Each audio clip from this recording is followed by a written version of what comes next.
Meatcraft. Beyond butchering. Is meatcraft even a word? Meat artistry. Meatery. Meat-artistry.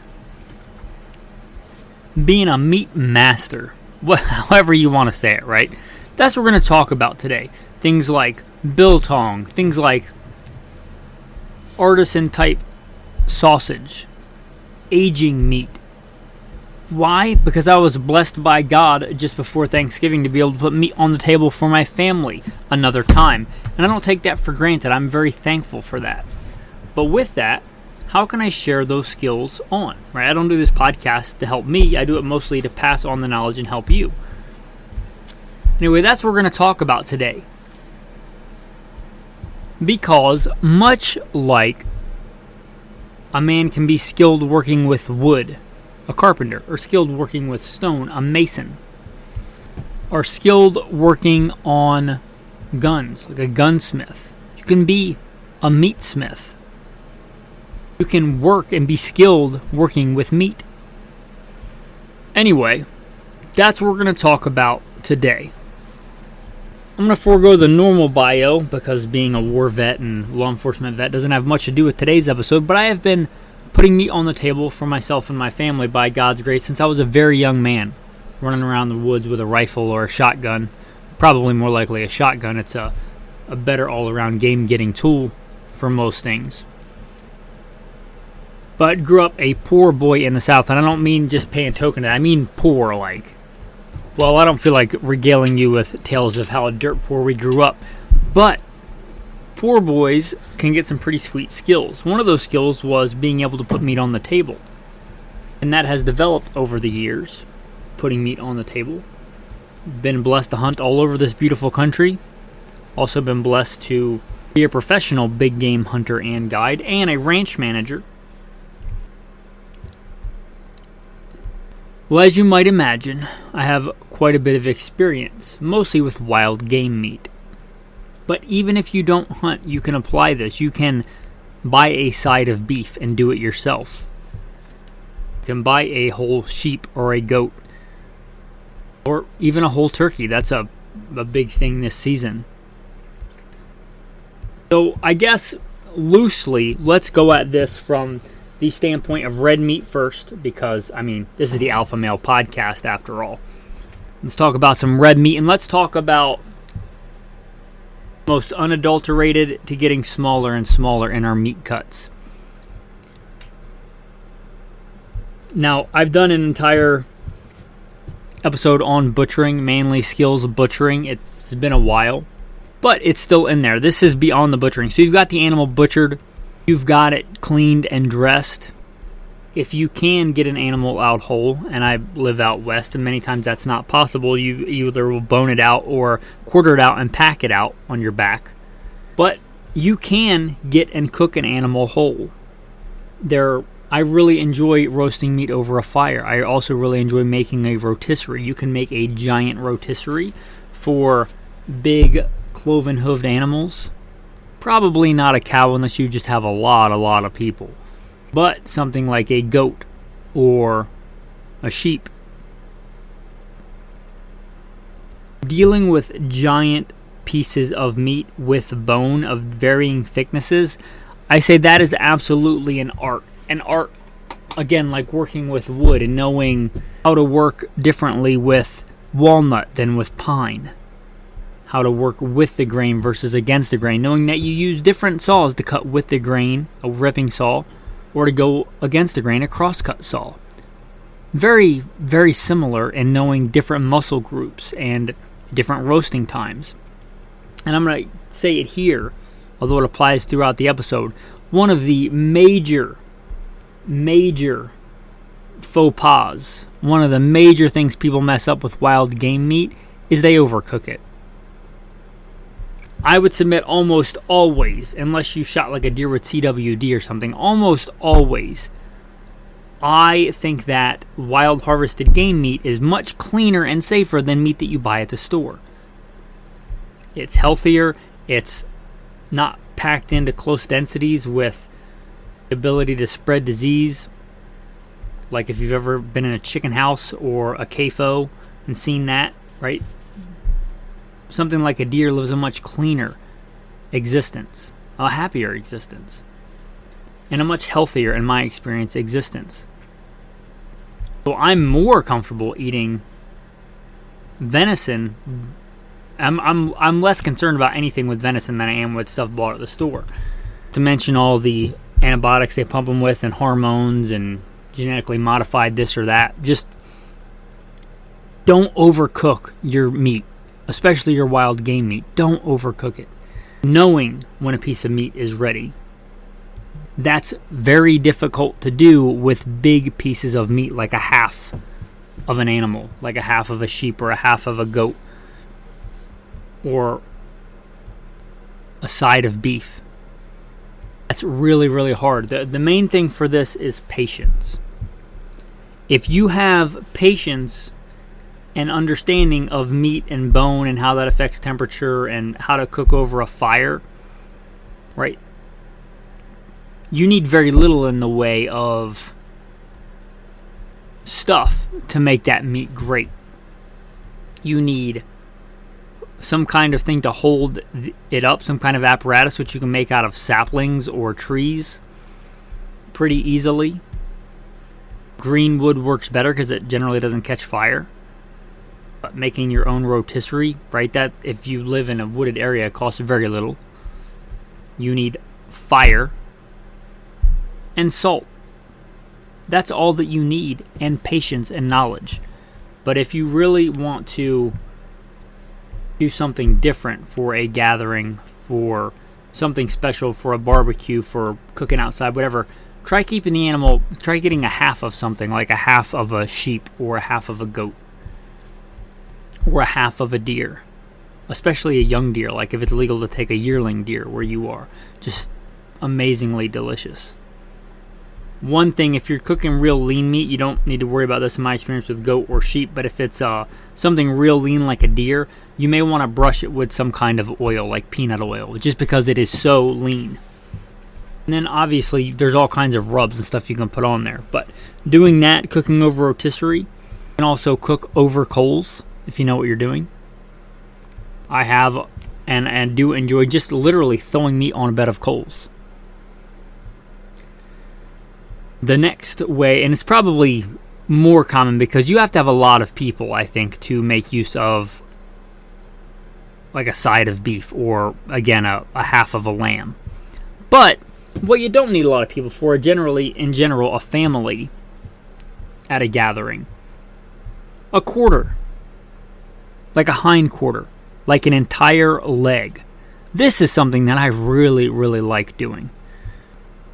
Smoking an entire leg of lamb or an entire sheep leg, goat leg, deer leg. You get the idea. Now, I'm not telling you to whatever is safe or not safe, but hanging and aging meat is absolutely a thing, and it's a thing that's been done for a long time, and it's a thing that's still done. The last deer that I was blessed to shoot, I hung it out and aged it for several days, just hung it outside. In general, if it's cold enough for the flies to be gone, the insects to be gone, and I think ideally around 40 degrees or below, but not to freezing, somewhere in that range, aging meat is absolutely a great thing that can be done, like aging venison hindquarter. Cooking the whole quarter, taking the entire leg, just beautiful tradition. If you want it to be even cooler, you can leave the hoof on it if you want, but usually that first joint, you can take it off there. If you leave that tendon intact, you can often use that tendon back there to hang the meat. Great thing about that is the thicker part of the leg is going to hang down, which is the thicker part, so it's going to take longer to cook. So it generally cooks the right way if you hang it that way. Again, patience. It may take you the better part of a day to do a hindquarter if you do it right. Be patient. Unlike how I'm going to tell you, like for most other things, if you're dealing with game meat, you want to cook it hot and fast. Like as soon as it starts to change color, turn it over and you're done. You can't do that with the whole leg. You got to be patient. If you overcook it, If you try and cook it too hot, too fast, it's going to get dry, and it's going to be bland, and it'll still be meat. You can still eat it, but we're talking about being like an artist with this stuff. So be patient. You don't want to just cook it on the outside and the inside to be raw. That's fine on thinner cuts of meat. I actually don't mind raw venison at all. I ate some raw venison without any cooking at all recently. I really enjoy that. But for this, you're trying to get a good even cooking. You want at the very end, you can crank up the heat and give a good searing on the outside of that leg, but really low heat for a really long time. Again, we're talking, this is measured in hours, not minutes. Patience. This is something that you probably do when you're doing a bunch of other stuff, like you're out doing yard work or whatever for the day, and you've made your own smoker. You can have a smoker if you want. Or you can buy a smoker, or you can just make a smoker, or you can just hang it over a smoky fire. And if you're outside for most of the day doing yard work, doing whatever, and you can just kind of keep an eye on it, and when it needs attention, give it attention. Pretty much an entire day thing. You start early in the morning, and it might be done by evening. It might be done late that night. One of those things to do if you have a family gathering. You just want to, on a Sunday, that's your meat for the week. Like, you want to cook that venison quarter, and you and your wife are going to eat that throughout the week. I was blessed to guide my wife on her first big game hunt. I had taken her small game hunting a few times. My wife is a lot more prim and proper, and I mean, most people would consider her a country girl, but compared to me, I would consider her a city girl. Anyway, I guided her on her first big game hunt. It was a sheep hunt. She got horse sheep, and we not only enjoyed the hunt, we enjoyed doing a lot with that meat. And one of the things we did for our anniversary, or right around our anniversary, was smoke an entire leg of that sheep. And it was amazing. It was good. It was so good. Maybe I'll make that the picture for this podcast thumbnail if you listen on Spotify, because that lets you change the image for every episode. But this is probably more attainable for most people than cooking a half of an entire animal. I recommend a hind quarter rather than a front quarter, although the front quarter is smaller. On most animals, that front leg is tougher in my experience, so it's not going to be as good as a hind quarter. Obviously, I shouldn't say obviously, younger animals are better. So if you want to try this on a deer, a very young deer is better. I got no qualms, and now it's written in the Bible, don't take the mother and the young on the same day. I won't kill a mother and the young, but I will certainly take a yearling, and that's the better thing to do if you have a very young yearling and it's legal to take it. Leave the mother and take a yearling, especially if you've got multiple yearlings, because the chances of survival through the winter are far less anyway, and that's just delicious meat.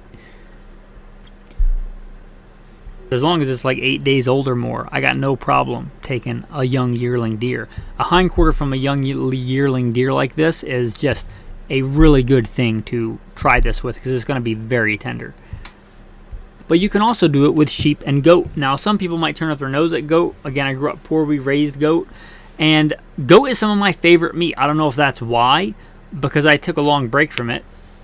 But when I got back into eating goat meat, goat is some of my favorite meat, especially in curry. I don't know why, but goat curry just goes together like peanut butter and jelly. But roasting an entire sheep leg or goat leg, I like the taste of that meat. I don't want everything to taste like chicken. I don't want everything to taste like chicken. If I wanted everything to taste like chicken, I would go to Walmart and buy a $5 chicken or whatever they cost now with inflation. Even natural, like farm-raised chicken generally doesn't taste like what most people think of as chicken. If you want something that tastes like chicken, you don't want to be roasting a whole sheep leg, because it's not going to taste like chicken. It's going to taste like a beautiful piece of red meat if you do it right. It's going to be delicious. It's going to be flavorful. People say, oh, it's gamey, like it's a bad thing. Yeah, it's wild game. It should have taste to it. It should have flavor. Now, it shouldn't be rancid. It shouldn't be rotten. You should be able to tell that God gave us a wonderful thing right above our mouth to be able to tell if what we're putting in our mouth is rotten or not, and it's called our nose. Right? It shouldn't be rotten. It shouldn't be rancid. But it should be rich in flavor. It should be a rich, flavorful piece of meat. So if you're doing this and expecting it to taste like a McDonald's burger, you're on the wrong track. Go buy a McDonald's burger if that's what you want. This is not that. But, pulling off a smoked, roasted, let's just say leg of lamb or leg of venison, and putting it in front of people and slicing it up, or letting everybody slice their own piece off for dinner. That's something special. That's something that harkens to a more primal time. And I think sometimes it's good as men to sit around a fire and everybody pulls out their knife, because you're a man, you should be carrying a knife and slicing off their own piece of meat. That's a wonderful thing, and it's just extra special when you...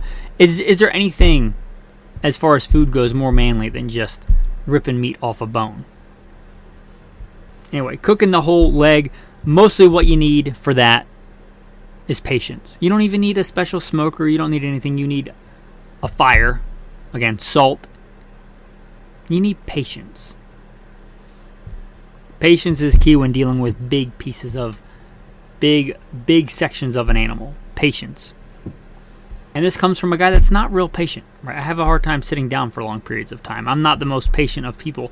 Ask my wife. But when it comes to this, really patience pays off. Now, I said all you really need is salt, and if the better you are, the less stuff you probably need. But you can add other stuff that will really enhance the flavor depending on what you want. Again, I talked about brushing it with oil. Now, I wouldn't advise this if it's a real fatty sheep or something. It's got plenty of fat and juice in there. But if it's something like venison, brushing it with like peanut oil, and you can add things to the peanut oil.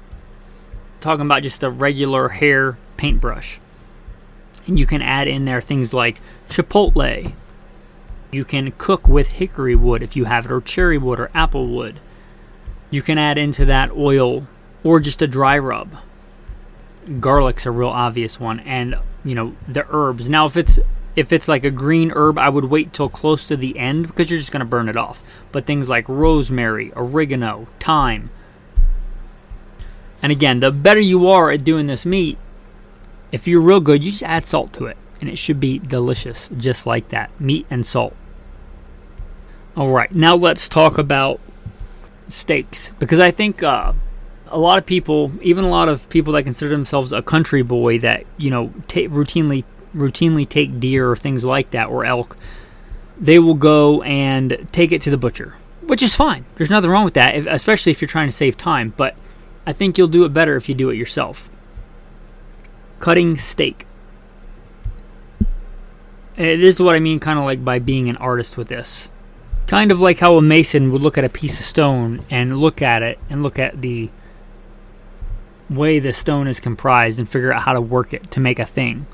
You look at that piece of meat, whatever piece it is, and read it as to how it should become a steak. A couple of general rules, like the opposite of wood, right? If you're talking about cutting a 2x4, you want the grain to run... Well, I should back up. Just like wood has grains, meat has grains, right? It's going to be better to cut it one way than another, and generally the opposite of wood. Well, obviously, you look at a 2x4, the grain runs along the 2x4, because if you ran it the other way, it would be a very, very weak 2x4. If the grain ran the opposite way, you would just put any kind of substantial pressure in the middle of that 2x4 and it would break. You want that 2x4 to be strong. You want the inverse of that when you're talking about a steak. You want it to come apart easily. You want to bite into it and have it come apart. You don't want to be chewing on a 2x4.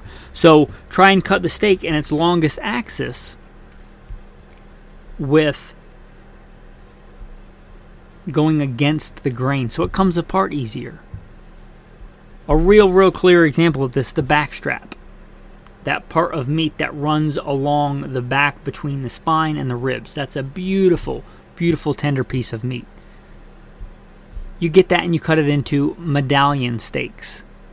An inch and a quarter thick. And it's real easy to do because if you cut it right and weren't in a hurry, it's a real straight piece of meat besides the ends, which are delicious also. Especially if you want to do like burnt ends for that.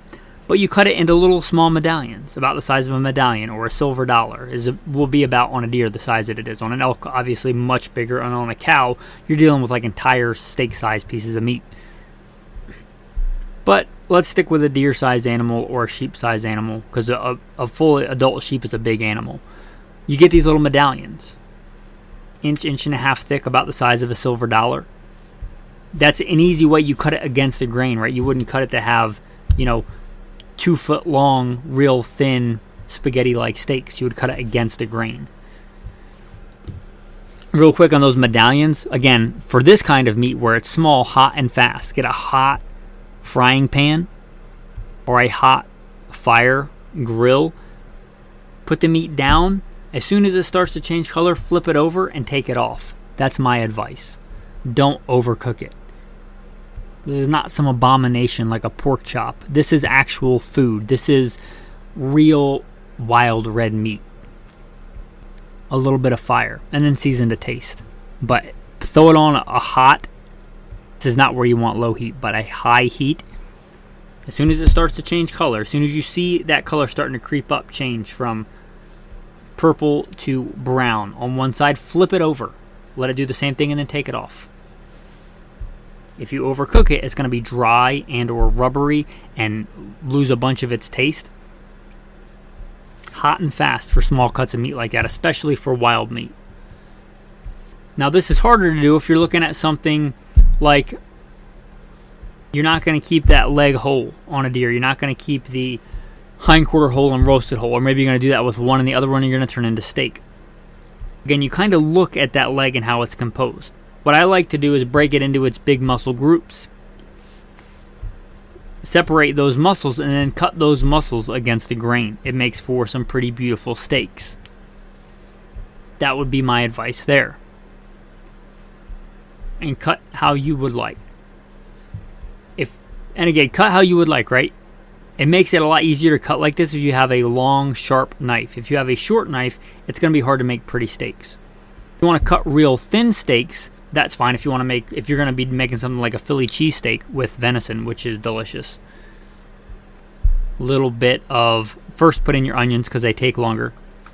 A little bit of fried onions and some peanut oil on the bottom. Once those onions are mostly done, real thin slices of your meat.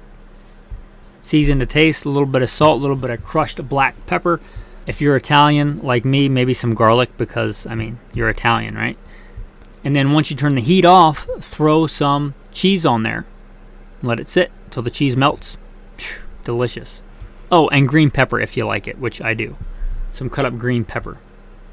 I prefer crisp green pepper, so no need to cook that. But if you like your green pepper cooked, throw it in there with the onions. Now let's get even smaller. The jerky. What alpha male out there doesn't love jerky? Here's the good thing if we're talking about wild game meat, right? I don't know that you probably could, but it would be much more difficult to jerky something like a sheep or a lamb. But something like venison or elk, it just screams jerky. Sometimes, except for the most tender cuts of meat, I'll do most of a deer in jerky because it's so lean, it's so easy to make jerky. Now you can make jerky big or small, but however big it is, it needs to be thin because it needs to dry out. You don't need any kind of special apparatus. You don't need to go out and drop thousands of dollars on a dehydrator, right? People have been making jerky for thousands of years, long before there was any mechanical dehydrators. You don't need mechanical dehydrators, and in fact, I don't like them. I think I make better jerky without them. It just makes it so bland. You can do it over an open fire. You, again, can just, if you live in woodlands, just get your own green wood and make a rack. You don't actually want the flames touching the jerky. You just kind of want that smoky fire wafting up, keeping the meat dry. Very, very minimal cooking, mostly drying that meat out to make jerky. Here's where I will add some stuff. Not that you have to. You could just add salt.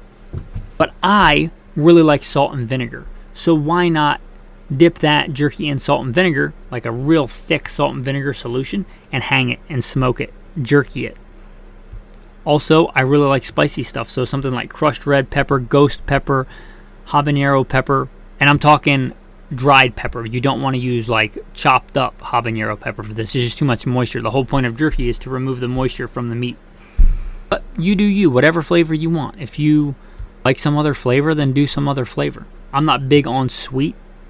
Generally try and stay away from refined sugar because I don't think that's proper human food. But if you want to make some kind of sweet jerky, you certainly can. And if you don't want to do it over an open fire just for convenience sake, if you have an oven, just take something that's not going to catch fire and prop the oven open. If you live with a woman and you don't want them to get super mad, coat the bottom of the said oven with aluminum foil so that all the stuff that drips off the meat is not going to make a giant mess and get you in trouble. Ask me how I know. It already has metal racks in the oven. You take the metal racks out of the oven before you turn the oven on, obviously, or you burn yourself. I don't know why I feel like I have to say that, but you take the racks out, you use the racks that are in there. You should be cutting this jerky into thin strips anyway. You hang the meat on the oven racks. You put the oven on the very lowest setting, whatever that is, 125, 175, the lowest setting. The lowest setting. Much like I talked about, if the weather's bad outside and you're stuck inside all day on a day off, you just monitor it inside the oven. When it looks like jerky, when it's dry and doesn't look like fresh meat, it looks like jerky, then it's jerky. Don't overcomplicate it. It does help to let the moisture out if you prop the oven door slightly open. I'm talking like an inch, just enough to let moisture out with something that's not going to catch fire. But just propping that door open to make jerky. Now, if you want like the alpha male version of jerky, that is biltong. Biltong is basically jerky that's been hitting the gym. It's bigger, thicker, manlier jerky. For this, I like to, if you can, keep the muscle groups whole. So use all of one muscle group. Don't go across muscle groups with ligament and tendon and stuff. It just makes it much more chewy when you go to eat it. But again, cut it against the grain. Also, this will let stuff seep in. And there's many different ways to make biltong. But here's how I like to make biltong. Again, I like salt and vinegar. The meat should be properly bled out way prior to this. And I like to do this with the aged meat. So the meat should have already been hung so it's even drier. Then you soak it in salt and vinegar. And again, you can add other stuff, but I like salt and vinegar. I'm not telling you this is safe to do. I'm telling you that this is how I make biltong, and I've never gotten sick from it. Biltong, as I understand it and how I've always made it, is not cooked at all. It is dry aged. So in a dry, controlled, insect-free environment, you hang this meat. Cool, dry air, maybe even warm, dry air, but all the things that make this meat rot fast should be gone. The blood should be gone, any veins should be gone, any tendons, any of that stuff, bones, obviously, all that stuff should be gone. This meat should be dipped in salt and vinegar and then dried, and it should continue to dry. And especially if you see it's still a little bit wet, keep rubbing it with some salt, some coarse salt or kosher salt, to pull that moisture out. And a lot of that, again, put something down so you don't make a giant mess, but a lot of that will tend to drop off with the moisture on it, and then it gets drier and drier. You're basically dry aging and preserving this biltong. And this biltong, if done properly, can last a long, long time. And you're not dealing with real thin cuts of jerky like you would find at the store in a bag of jerky. You're dealing with like big chunks of meat, inch and a half thick, maybe more. Like so that 2 pieces of biltong would be a whole protein meal worth. The great thing about these is they last a long time. They're bigger. I think they taste better, and you can grab 1 or 2, put them in your pocket, and go on hunts. That's kind of what they were made for, I think. Going on long trips or hunts, but taking protein with you. For this, you need a fairly sterile environment, and you need air circulation, right? You need air to move around and dry this meat out. But that's really it. Don't overcomplicate it. Again, you want to make it spicy. I'm kind of a sucker for like ghost pepper or reaper. Adding some of that on there if you want to kick it up a notch, really good. But just add stuff that is not going to introduce any kind of bacteria. Most herbs and stuff actually do good at keeping off bacteria. Things like rosemary and thyme and things like that. So if you want to do that, rub it with some dry, again, it's the dry, so this would be like dry garlic powder and like a dry pepper rub and or dry rosemary. But biltong, it's fantastic. I guess this is a little bit reverse order. I should have done biltong then jerky, but most people know about jerky. But getting even smaller. Let's talk about ground meat. Now just grinding meat, I'm not really going to cover. You throw the meat, you cut it up into small sections and throw it in the grinder.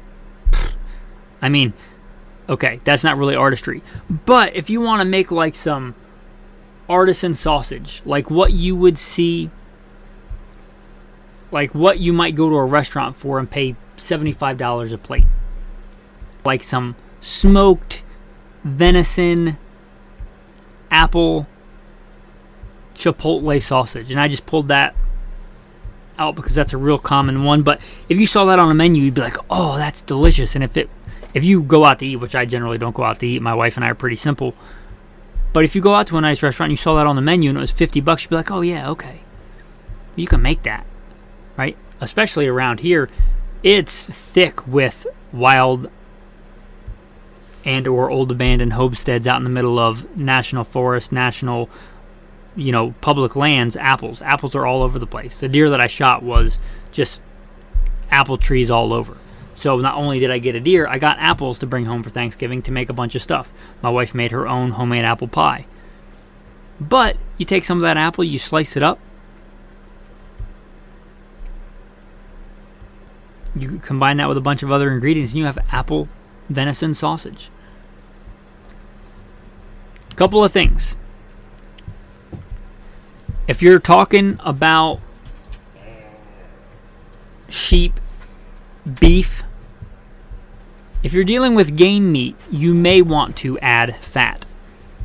I like beef sausage, beef tallow, and a lot of times you can get beef fat from a store very affordably. And you do you on the ratio, but if you're making sausage, probably 10 to 15% at a minimum fat content. But something I like to do, maybe it's because I'm Italian, I'll just add olive oil. I think it's healthier, I think it's better, so I'll grind up deer meat and add olive oil to it. And I'm not one to use recipes, I'll generally eyeball it. But to give you a rough idea, like 10% olive oil, doing the apple thing, maybe 15% apple, some dried chipotle seasoning, some liquid smoke. What I like to do is grind the meat first on a real coarse grind, and then mix this all up in a bowl. Oh, and salt. Salt. And then salt to taste, a couple of tablespoons per pound probably. And then you mix this all up in a bowl and you throw it back through the grinder. So you grind all the stuff like the apples and the chipotle and the smoke up into the meat. And then if you want to get casings, you can. That's a good thing to do. Or you can just form it into patties, put it in wax paper, like you would see like a big thick burger, and make sausage like that. This is what I was doing last night, which is what kind of got me thinking about this episode. I didn't make the apple one because I don't generally eat fruit. I've been doing keto, just a side note, long before I ever heard the term keto. Well, I'm going to delete that and go back. And my diet is not the course of this, is not the scope of this episode.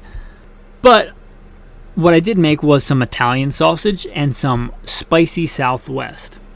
And there's still a lot more to do. For the Italian, it should be no surprise. Grind that meat up. And I would also grind up chunks of onion that were cut up into like cube size. You throw those in the grinder. You throw some whole garlic cloves in the grinder. I would say your garlic and onion grind should be about 15% of the total. And it doesn't take up much space, but you also want to add oregano, basil. If you have all these ingredients, if you're missing one, it's still going to taste like Italian sausage, okay? Minus, you probably need the garlic to make it taste Italian. But if you don't have oregano, for instance, it'll be fine. If you want to get a mix, like a pre-mixed Italian seasoning, you can also do that. But where was I? Oregano, thyme, rosemary is a big one. Your onions, your garlic, salt. Again, you run the meat through the first time on a coarse grind. That lets you mix all these other ingredients in so it's more homogeneous. Then you kind of mix it all up by hand in your bowl, and you throw it all back through the grinder. Grind it on a fine grind, and package however you want to package it. You want to put it in casings, which kind of requires its own kind of machine, or you just want to put it in patties, which is what I like to do because I might take it out and decide I want to make it in some kind of sauce, or I might want to combine it with eggs if I'm making like a breakfast sausage, or I might want to mix it 50-50, like let's say I made the spicy Southwest, I may decide I want to do 75% in that and then 25% beef chorizo, because beef chorizo is awesome and it's really fatty, and it's generally too rich that you just eat by itself. So I'll mix it. So I like the patties, but you do you. And I don't remember exactly what I put in the spicy Southwest, but 3 or 4 different kinds of dried peppers of varying spiciness, like a red chili pepper. I cut up some habanero pepper, put it in there, a bunch of different dried kind of smoky peppers. Obviously some smoke seasoning, mesquite, big thick coarse salt, and whole black peppercorns to get ground up so they're still pretty fresh and frozen in that sausage. I may have put Reaper in there, Reaper pepper. I don't remember, but it looked really good. And that's just 2 examples. You could do all kinds, and you can look up all kinds of different sausage things if you want. You can look up a recipe for a very, pedestrian breakfast sausage blend. You could probably even buy a pre-mixed, especially, I don't generally do this, but I think like Cabela's, Bass Pro Shops will sell like sausage seasoning. To me, if I wanted it to taste like sausage, I would get, again at McDonald's. What am I doing? I want to know I'm eating something special when I'm eating stuff that I made. But if you're making it for a family and they're not the most adventurous of eaters, you might want to stick with something more pedestrian, like a simple breakfast sausage blend. Anyway, I don't want to overwhelm you guys, but I think that this is a good episode because I think it's that season where a lot of people, hopefully, have taken animals this season. Either they're homesteaders and they've butchered an animal so they don't have to bring it through the dearth of winter, or they've successfully harvested game animals in hunting.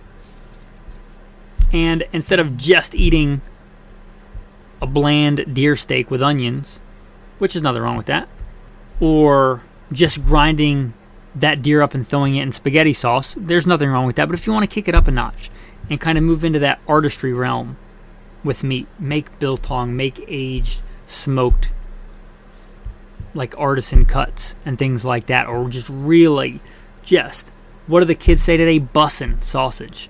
Like, you can do that. Anyway, that's pretty much the episode. This whole episode has mostly been tips on meat. So I'll try and get a tactical tip that has nothing to do with meat. This is one I've given out before, but it's like the complete opposite of working with your hands and working with meat. Passwords. Do passwords drive you crazy?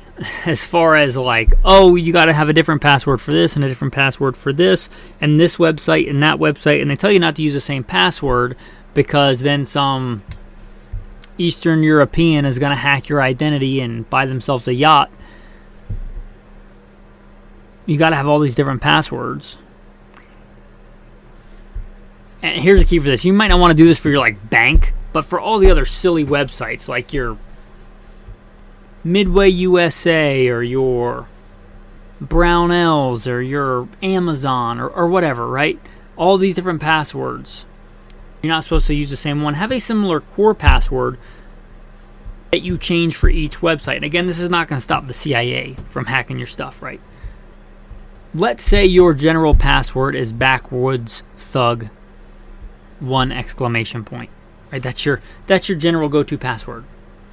That's your core general go-to password. What did I say? Backwoods thug 1 exclamation point.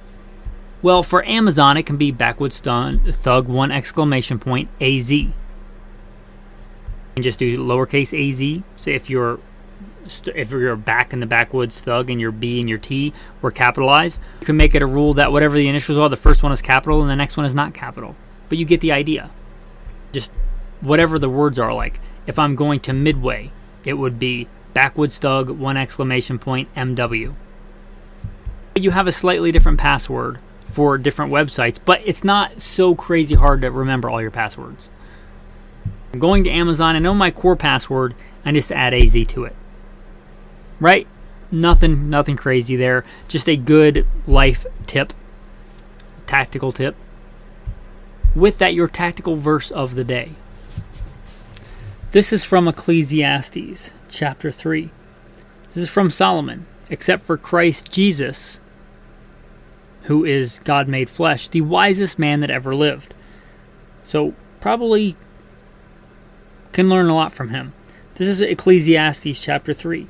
I know that nothing is better for them than to rejoice and to do good in their lives, and also that every man should eat and drink and enjoy the good of his labor. It is the gift of God. Whatever you have is a gift from God. A good thing to be enjoyed, not to be worshipped. That's idolatry. You should not worship anything, not money, not food, not women, nothing. You shouldn't worship it. But if God gives you a wonderful gift like a good wife, a good meal, a warm, dry place to sleep, let us rejoice and be glad in those good things that God has given us. Let us remember, not the thing that is important, it's the giver that gave it to us. That's who's to be worshipped. Let us rejoice and be glad in the good things God has given us.